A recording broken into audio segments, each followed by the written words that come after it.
porté un habit très, très serré pendant longtemps. Vous avez adapté, en fait, même votre respiration à ça. Puis tout d'un coup, quand on commence à tout déverrouiller, à défaire les boutons, et cetera, eh bien, ça va te donner plus d'espace. Et est-ce que tu es prête, je dirais, à affronter cette différence, quoi, d'être dans un espace où tout est possible? Parce que quand tu es dans un espace où tout est possible, qu'est-ce qui se passe? C'est que là, tu vas commencer à avoir la possibilité de choisir différemment et de prendre la responsabilité de choisir différemment. Souvent, la grotte de Platon, hein, où il y a les gens qui sont enfermés et ils crient liberté, liberté, liberté, liberté. En fait, c'est grand ouvert, il y a juste à sortir. Les gens veulent la liberté, mais quand ils l'ont, ils sont effrayés de ça. Alors, toutes les inquiétudes qui sont cachées sous ces peurs, tout l'inconnu qui est caché sous ces peurs, est-ce que tu es prêt à lâcher ça, à l'abandonner, à le faire tomber dans la terre, que ça devienne de l'engrais? Et tout ce qui empêcherait ça, est-ce que tu veux bien le laisser partir? Au fur et à mesure, on va lâcher ce qu'on a appris et c'est vraiment pour ça que je vous dis que c'est une façon de se dénuder parce que à tout instant, nous sommes inspirés. À tout instant, nous recevons des informations sur quoi dire, quoi être, quoi faire. Mais la plupart du temps, on ne l'écoute pas parce qu'on a été formaté à avoir une posture. Quand j'ai fait ma formation de psychothérapeute, je me souviens on parlait de la posture du psy. Vous voyez, déjà ce mot, c'est-à-dire qu'il fallait adopter une façon d'être. Alors, on parlait aussi de la neutralité bienveillante. Vous voyez, tous ces termes enfin, ça ne résonnait pas pour moi, hein, et on se coupe quelque part de notre différence parce que la puissance, la force de notre accompagnement, c'est d'être authentique et inspiré. Et parfois même d'être pas du tout dans les normes. Parfois d'être complètement à côté de ce qu'on a dit qu'il fallait que les choses soient. Comment dire? La véritable, sécurité, hein, qu'on va trouver en nous, c'est celle de suivre le GPS de la conscience. Et quand vous allez complètement faire confiance à ça, vous allez voir votre vie, elle va déjà être facile, facile pour vous et facile pour les personnes justement que vous allez accompagner.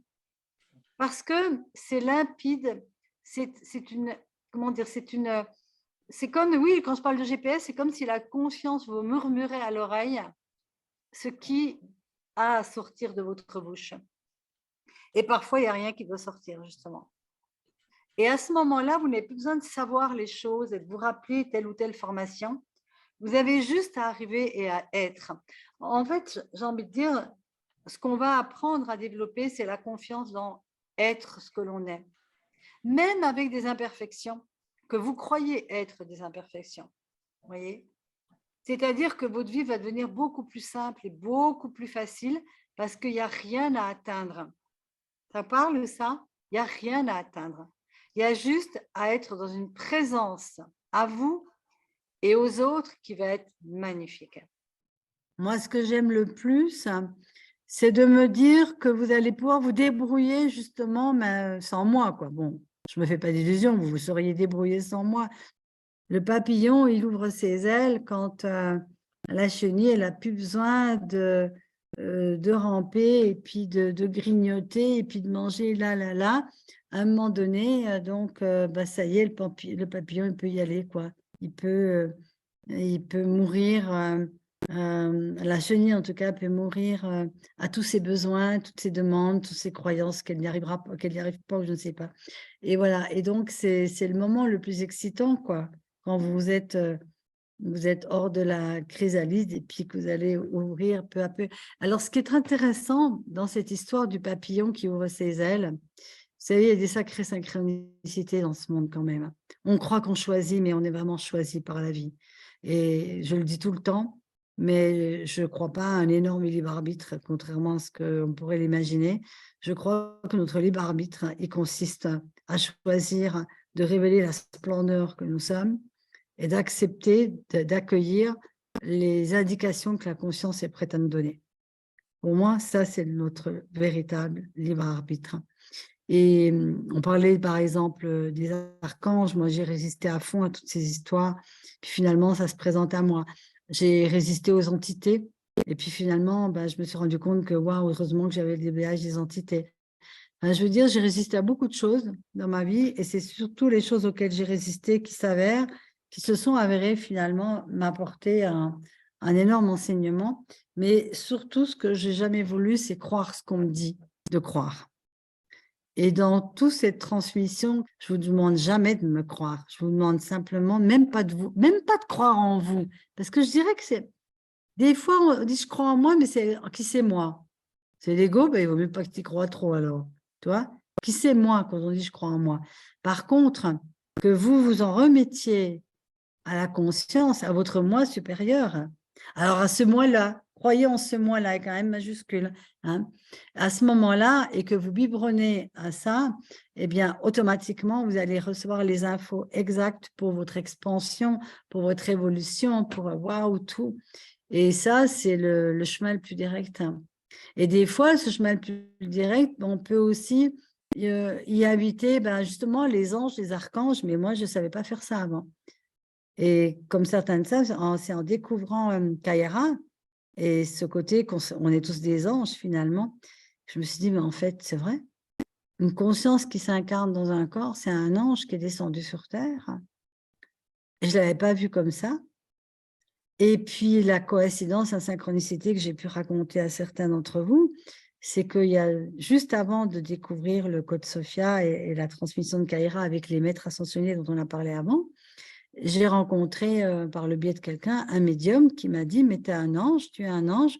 Et moi, mon travail, ça consiste à élever tes vibrations et puis à permettre à tes ailes de s'ouvrir. On sait qu'on raconte ça, les ailes qui s'ouvrent et tout. Et je crois que je vous l'ai raconté, Michel Laurence, quoi, ça, hein, l'autre jour. Mais c'est qu'à un moment donné, quand j'ai fait la séance, je sentais qu'on était en train de m'ouvrir mes ailes. Ça me faisait presque mal.